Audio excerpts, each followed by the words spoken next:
este no es un tema menor. Es decir, no es un tema de poca monta. Algunas estimaciones inexactas, pues porque tenemos bastante falta de información, llegan a estimar que las economías creativas representan de un 3 al 4% del PIB de la ciudad. Cabe recordar que las economías creativas representan más o menos un 1,5-1,6% del PIB del país, y esto es casi el doble o el triple de lo que representa la exportación de café, solo para que nos hagamos una idea de la dimensión de esto. De modo que en un momento donde estamos hablando de reactivación económica de la ciudad y del país, en un momento donde estamos hablando de Valle del Software, en un momento donde estamos hablando de crisis de salud, debemos entender que las economías creativas y culturales, las industrias, los emprendimientos creativos y culturales hacen parte fundamental de todas las estrategias que puede y debe desarrollar la administración municipal para enfrentar los retos que nos deja la actual crisis social. Inicialmente, pues para las personas, digamos, nuevas en el tema, quiero hacer un recorderis de lo que consideramos las economías creativas en el mundo, en Colombia y en Medellín. Porque hay que decir que no hay una única definición de lo que son las economías creativas, y esto, lejos de ser una dificultad, yo lo considero una riqueza, porque una de las particularidades de la creatividad es la inmensa diversidad. Diversidad de sectores, diversidad de opiniones, diversidad de conceptos que enriquecen lo que son las economías creativas. Y ojo que voy a procurar, y le pido a la administración que haga lo mismo, hablar siempre en plural de las economías creativas, porque no hay una única forma de economía, ¿sí? No es únicamente la economía, digamos, tradicional de la transacción monetaria de un servicio a cambio de un billete, sino que realmente hay una enorme diversidad de posibilidades de las economías. Las industrias creativas empiezan a ser mencionadas por parte de las Naciones Unidas desde el año 2003, para que veamos pues que esto no es un invento reciente. Y quiero leer textualmente a qué se refiere Naciones Unidas cuando habla de las industrias creativas. Habla de ciclos de creación y distribución de bienes y servicios que tienen como base fundamental la creatividad y el capital intelectual. Constituyen un conjunto de actividades basadas en el conocimiento, pero no limitándose a las artes, para generar ingresos en relación al comercio y derechos de propiedad intelectual. Comprenden productos tanto tangibles como intangibles o servicios artísticos con contenido creativo, valor económico y objetos de mercado. Además, son un punto de convergencia de artesanos, servicios y sectores industriales. En definitiva, constituyen un sector dinámico en el mundo del comercio. Se entiende, pues, de alguna manera, digamos, resumida, que nos referimos a industrias creativas como aquellas donde la materia prima está acá, ¿cierto? Es el conocimiento y la creatividad. Cuando uno toma eso como base, pues entiende por qué las mismas Naciones Unidas han elaborado una lista de hasta 75 sectores diferentes que entran dentro de la economía creativa. Entonces están los obvios, ¿cierto? Todas las artes, todo el sector de artes y culturas. Entran otros, digamos, más evidentes, como la arquitectura, el urbanismo, la publicidad, el diseño gráfico. Entran otros tal vez menos esperados por algunos, como todo el sector turístico, el sector gastronómico, igualmente incluso el deporte, ¿sí? ¿Quién va a negar que James Rodríguez es un gran creativo, por ejemplo? Desde allí salen también y empieza a enriquecerse. Surge entonces una dificultad, y es que cuando hablamos de 75 sectores diferentes, pues ya se pone más difícil elaborar políticas públicas que puedan abordarlos a todos. De las economías creativas, entonces, tenemos ese primer pilón que pone en Naciones Unidas hace casi 20 años. Y recientemente se ha vuelto a generar un interés por el tema en el país, principalmente a partir de la aprobación de la Ley Naranja, elaborada por el entonces senador y hoy presidente Iván Duque. Esto ha generado cierto nivel de conflicto, porque precisamente el hecho de que sea el señor Iván Duque, en ese tiempo senador del Centro Democrático, pues ha hecho que mucha parte del sector cultural y artístico de la ciudad y del país mire con recelo todo lo que se refiere a las economías creativas o pues nombradas por otros economía naranja. ¿Por qué recelo? Porque se entra ya en un tema, digamos, de rechazo ideológico. Para muchos, pues todo lo que venga de un sector político diferente es inmediatamente rechazable, sin tener en cuenta pues lo que propone. Y esto ha hecho entonces que muchos artistas de la ciudad, que generalmente se ubican en el espectro ideológico, digamos, en la parte opuesta a la del presidente y su partido, entonces rechacen de tajo esto. Por eso es importante, pienso yo, recordar que desde el año 2011 en nuestra ciudad, cuando se estaba o cuando se elaboró el plan de desarrollo cultural, ¿cierto? El plan decenal que abarcaba el plan de la cultura para toda la década que termina, un plan que se elaboró bajo la alcaldía de Alonso Salazar. Desde ese plan, ¿cierto?, construido con los propios artistas, ya se hablaba. En el lineamiento 8 se hablaba de cultura y desarrollo y se proponían unas líneas estratégicas donde hablaban de economía y cultura y de articulación de los emprendimientos culturales a la vocación productiva de la ciudad. Repito, articulación de los emprendimientos culturales a la vocación productiva de la ciudad. De modo, pues, compañeros y espectadores, esto no es un tema de izquierda o de derecha. Esto no es un tema, como temen muchos, de que el Estado, en este caso la alcaldía de Medellín, pretenda renunciar a su responsabilidad que tiene en apoyar el arte y la cultura para dejarlo todo en manos del mercado. No se trata de esto. No se trata en las economías creativas de una sustitución de las políticas culturales de la ciudad. Se trata más de un complemento. Y quiero que se entienda de esta manera para que saltemos o vamos más allá del simple debate ideológico, insisto, en si la cultura debe ser apoyada por el Estado 100% o no. Primero porque esto va mucho más allá de la cultura y por eso hablamos de diferentes actividades creativas, pero también porque esto va mucho más allá de si el Estado apoya o no. El Estado es uno de los apoyos del sector creativo y cultural, pero no puede y no debe ser el único. Por un lado, porque la plata no alcanza, pero por otro lado, porque sería sumamente peligroso que toda la expresión creativa y cultural de una sociedad dependa del Estado. Porque entonces, ¿qué pasa cuando el Estado no está de acuerdo con lo que el artista quiere exponer? A menudo, compañeros, yo he sido abucheado por algunos artistas en foros académicos cuando hablamos de este tema, porque piensan muchos que simplemente se pretende dejar, insisto, el arte y la cultura en manos del mercado. Ellos lo sienten como que se está vendiendo el arte al capitalismo. Y suelen poner el ejemplo de que qué hubiera hecho Leonardo da Vinci si el Estado no lo hubiera apoyado. A mí me parece un poco curiosa, y siempre terminan hablándome de Leonardo da Vinci, no sé por qué. Me parece un poco curioso el ejemplo por varias cosas. En primer lugar, porque no creo que pues ninguno de los que me está escuchando, ni yo mismo, seamos genios como Leonardo da Vinci.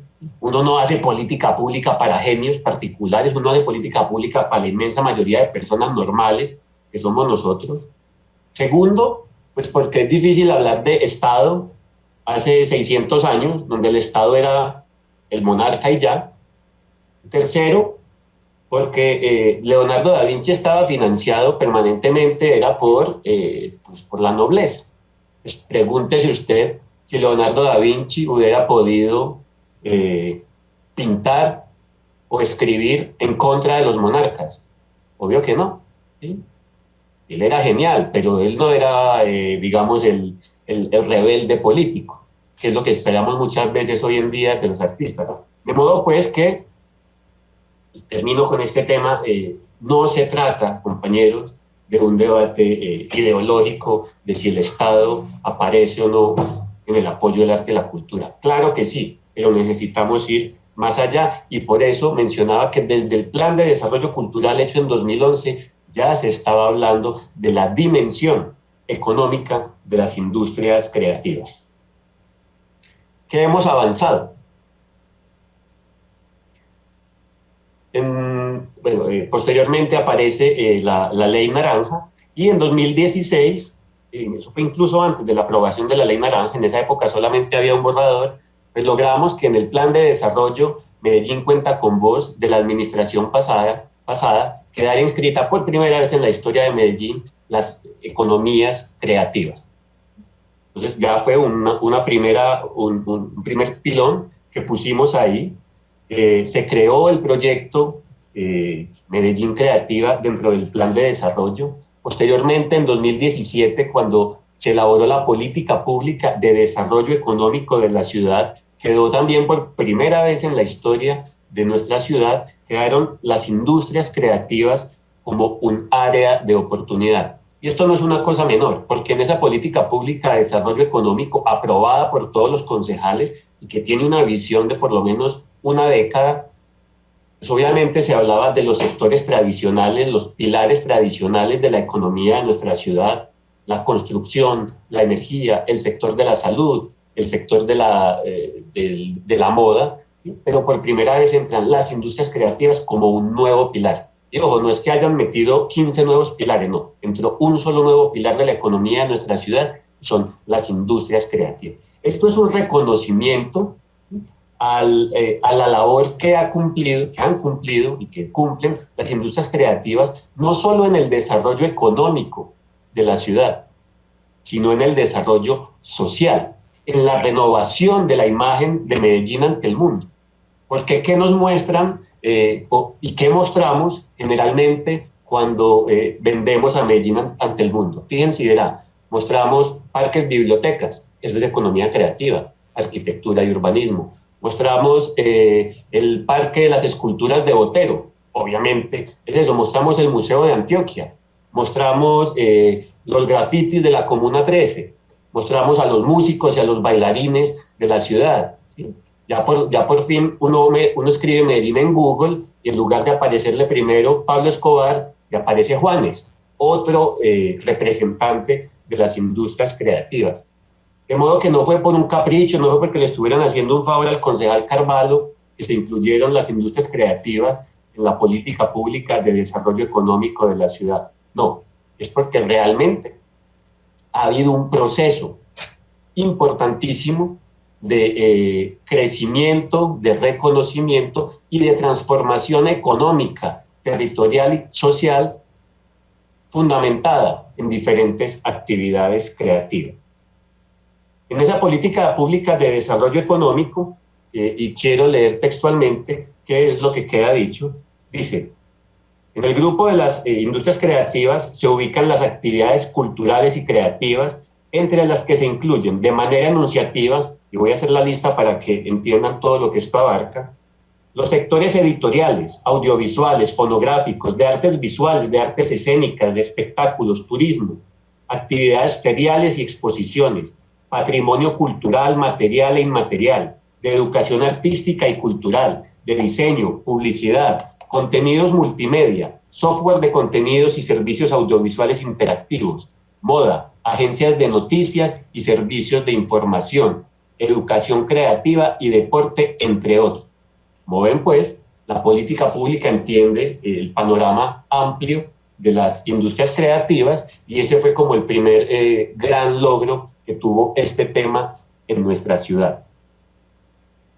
Al mismo tiempo, pues el señor Iván Duque ganó la presidencia y obviamente uno de sus temas pues era su viejo proyecto de economía naranja, y eso hizo que en el país en general se empezara a mover más rápido este tema.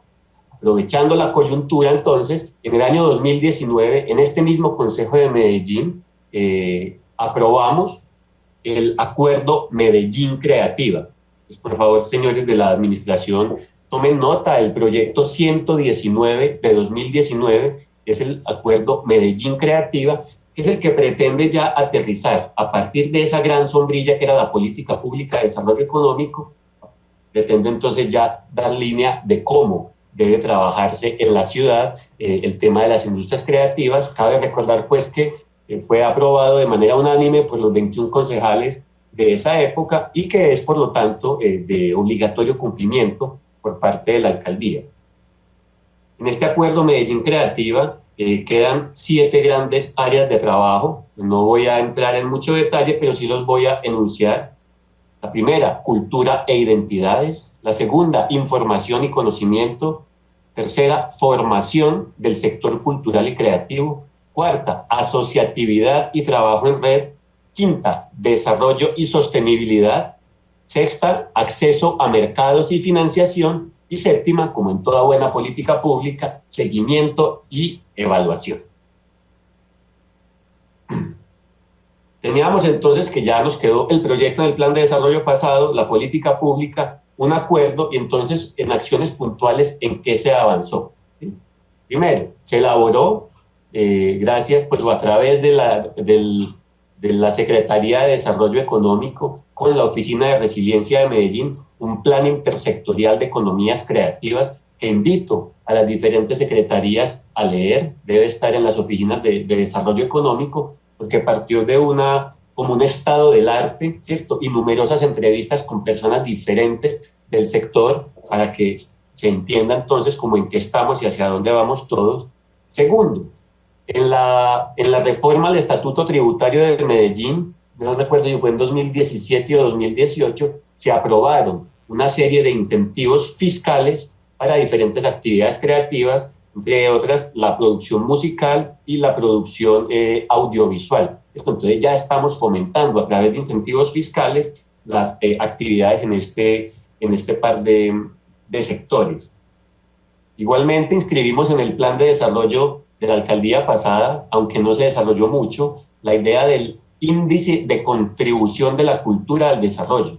Esto es un indicador que se está manejando mundialmente y que invito en especial a la secretaria de Cultura a que entendamos y estudiemos y apliquemos mejor este índice, ¿cierto? Es que tanto la cultura está contribuyendo al desarrollo de la ciudad. Creo que es un buen indicador que digamos, quedó pendiente de la administración anterior. ¿En qué más avanzamos?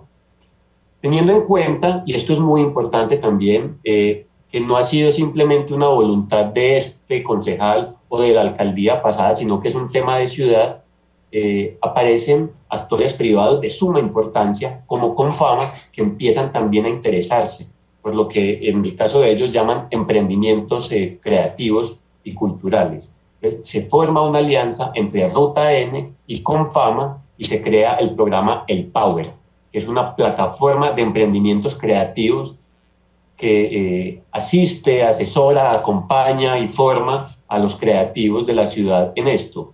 Por lo que he logrado hablar con varios de los participantes, es un programa sumamente exitoso. Nunca he escuchado quejas, digamos, graves. Obviamente siempre se puede mejorar. Entonces, una primera petición, señores, de la administración es que el programa El Power debe continuar porque está siendo exitoso en apenas 2 o 3 años que lleva. Igualmente en esta materia, y aunque no estaba en el plan de desarrollo de la administración anterior, se creó el proyecto Referentes Expocultura, que era este gran mercado de la cultura local. Infortunadamente no quedó en este nuevo plan de desarrollo, pero la secretaria de Cultura me ha dado a entender que ella tiene también una idea en ese sentido. Le pediría que en el momento de la exposición de la administración ahora nos expliquen qué se tiene pensado en términos de mercado o mercados culturales en nuestra ciudad. Igualmente se avanzó en algo bastante importante y es que se declaró en Medellín el Distrito Creativo de Perpetuo Socorro.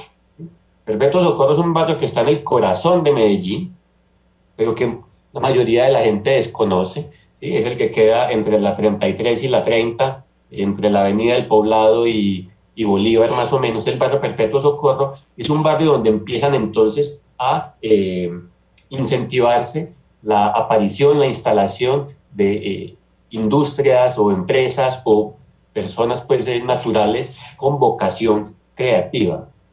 ¿Por qué es importante? Por un lado, porque, y ahorita tal vez profundizo en ello, la territorialización de este tema la clusterización, el hecho de poner a los creativos juntos, genera diferentes dinámicas positivas, genera unas cadenas de valor, genera asociatividad, genera también una vocación de un sector que tiene gran potencial para la renovación urbana. Entonces quedó ya por parte de la alcaldía con el sector privado pues declarado el distrito creativo de Perpetuo Socorro, pero más importante aún es que es el primer ADN de nuestra ciudad. ¿Qué son las ADN? Son las áreas de desarrollo naranja que parten de la ley naranja del presidente Iván Duque, que entonces ya tiene una conexión, un compromiso con nuestra ciudad.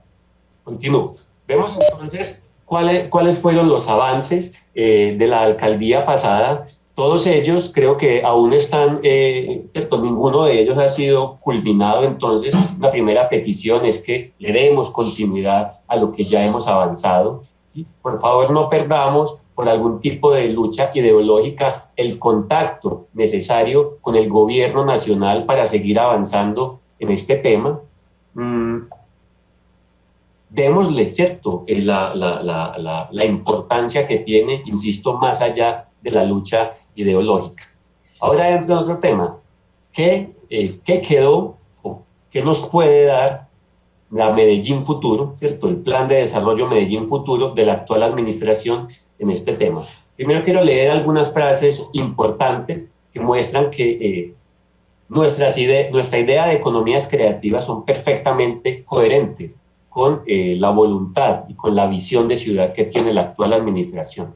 En el plan de desarrollo encontramos, quiero leer un par de frases, por ejemplo esta, dice: posicionaremos a Medellín como un ecosistema artístico, creativo y cultural para la sustentabilidad y sostenibilidad del sector.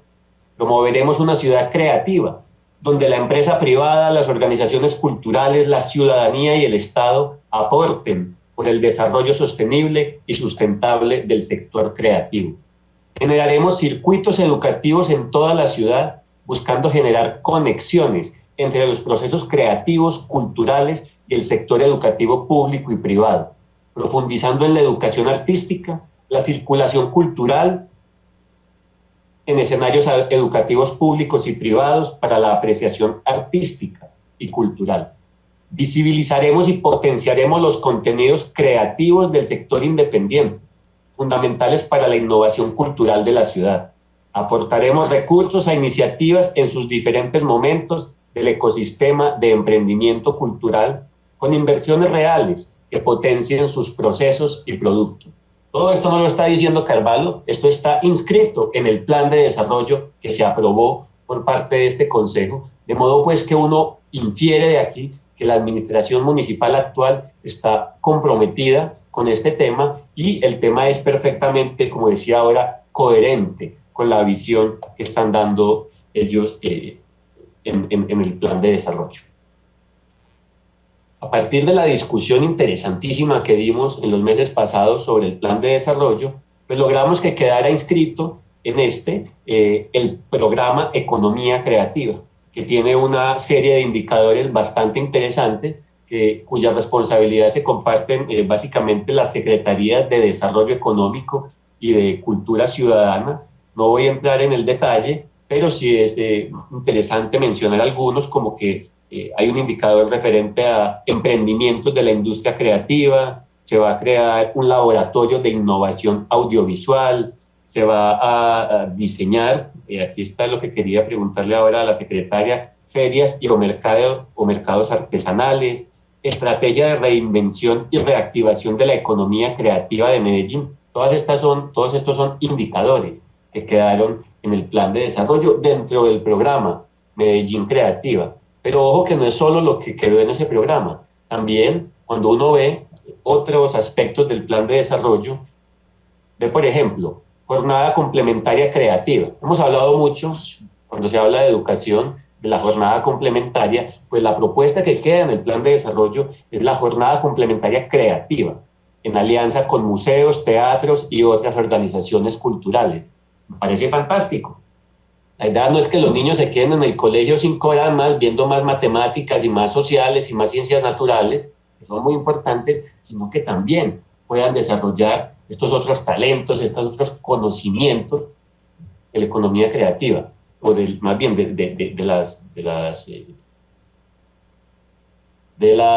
los sectores creativos. ¿Y por qué es importante? Por un lado, porque sabemos que las artes, la cultura y la creatividad generan salud mental, abren posibilidades de convivencia, en muchos casos se convierten en entornos protectores y finalmente pues nos va a ayudar, y es algo que vamos a hablar ahora, a generar buenos consumidores de cultura. ¿Qué más encontramos en el plan de desarrollo? Encontramos un observatorio de cultura implementado fundamental, porque uno de los problemas que tenemos aquí es la ausencia de conocimiento detallado de todo lo que representa el sector. También se va a crear un sistema de información cultural y se habla, por ejemplo, de eventos realizados para el reconocimiento de las habilidades y potencialidades de las mujeres. Porque es importante también resaltar que en este tema, como en todos los otros, se requiere y es muy posible implementar un enfoque de género, igualmente un enfoque hacia los jóvenes. ¿Por qué hacia los jóvenes? Porque sabemos que los jóvenes son pues la población más vulnerable de la ciudad, aquella con mayor índice de desempleo, pero también es en los jóvenes donde encontramos la mayor parte de los nuevos creativos de la ciudad. Como vemos, pues, el plan de desarrollo actual tiene todas las herramientas y toda la intención de seguir avanzando en las economías creativas de la ciudad. Y es por eso que quiero proponer 6 grandes retos en los cuales invito a la alcaldía y a mis compañeros concejales a trabajar. El primero, creatividad, datos y tecnología. ¿A qué se refiere?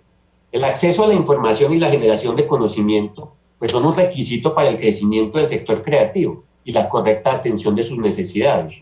Hoy en día carecemos de muchísima información y si esta alcaldía particularmente pretende dar ese enfoque de recolección y análisis masivo de datos, pues necesitamos empezar por recopilar de manera rigurosa y adecuada los datos sobre quiénes son los actores de este sector, cuántos empleos generan, qué porcentaje preciso del PIB representan para que tengamos una mejor gestión de eso. Por eso se propone la creación de una cuenta satélite de cultura y economías creativas, lo cual está perfectamente ligado con la Ley Naranja. Se propone la creación de un directorio dinámico de productos y servicios creativos. Hoy en día a veces es difícil, usted necesita un grafitero, tal vez no sabe dónde buscarlo, o usted necesita un pintor, un escultor. ¿Sí? Muchas veces uno no sabe, entonces uno es preguntándole a la amiga y ¿conoces a un grafitero? No, debería haber un directorio municipal donde uno sepa dónde ir a buscar su creativo y donde los creativos puedan inscribirse e incluso, y esto es importante, donde los creativos puedan buscarse entre ellos. Porque si algo hay en el trabajo creativo es la necesidad de asociatividad. Y hay ejemplos muy fáciles, ¿cierto? Cuando uno habla del sector de la música, uno se imagina al músico, sí, listo. Pero es que no es solo el músico, hay toda una cadena de valor, piensen ustedes. Está el músico, está el dueño del estudio de grabación, está el técnico del estudio, está el que instala los sonidos, después está el que va a ir a grabarle el video al músico, los actores del video, los bailarines del video, está la gente de la iluminación, el de la cámara, el del cable, luego está el que hace el diseño gráfico para la portada del disco. Pues como ven, es una enorme cadena que se va conectando, que no es solamente los artistas o los creativos, sino incluso técnicos, tecnólogos y profesionales asociados a esto. Por eso vemos pues como la amplitud que adquiere el tema de las economías creativas. Segundo gran reto, la formación del sector. Necesitamos no solo que las artes sean parte de la formación escolar, como decía ahora, sino que también a los creativos de la ciudad se les ofrezcan posibilidades de formación, que en muchos casos no la tienen, ¿cierto? No todo creativo es aquel que estudió artes en la Antioquia, en la Nacional o en Bellas Artes. Hay una cantidad de creativos, digamos, no espontáneos, se me escapa la palabra, pero sin formación, que con un buen apoyo, y por eso citamos hoy a Sapiencia, doctor Chaparro, porque desde las instituciones educativas de la ciudad, pues también se puede fomentar la profesionalización, o por lo menos la mejora en el conocimiento técnico y profesional de los creativos de la ciudad. Allí pues hay diferentes ideas, entre las cuales quiero destacar algo, y es la idea de los talentos futuros. Tenemos unas redes de formación artística bastante buenas en la ciudad, pero que han sido concebidas más como entornos protectores que como caminos de profesionalización. Es decir, nos gusta que el niño esté tocando violín para que no coja el arma. Ese discurso pues lo hemos escuchado muchas veces, pero ¿qué pasa con ese niño violinista que realmente tiene genio y talento para ser el mejor en eso? Muchas veces se queda sin oportunidades porque las las redes de formación tienen un tope, ¿cierto? Entonces el muchacho cumplió no sé cuántos años es el tope y ya salió y se quedó a la deriva. Deberíamos tener un Team Medellín, así como lo teníamos de deporte, también de artistas destacados de la ciudad. Quedan pues otras ideas en este gran reto que estoy dispuesto a compartirla con los señores secretarios y secretarias. Tercero, necesitamos una transformación del sistema cultural en la ciudad. Presidente, 3 minutos y termino. ¿A qué me refiero con la transformación del consumo cultural en la ciudad? El ejemplo de siempre. ¿Por qué a la gente le parece tan horrible pagar 30.000 pesos por una boleta de teatro y le parece tan fácil pagar 30.000 pesos por media de aguardiente? ¿Detrás de qué hay más trabajo? Y lo digo como actor o exactor o actor wannabe de teatro. Hay mucho trabajo detrás de una obra de teatro, pero a la gente le da rabia pagar 30.000 pesos. Pero para el guaro sí. ¿Por qué? Porque no estamos valorando, no está en nuestra cultura valorar el acceso precisamente a las expresiones artísticas.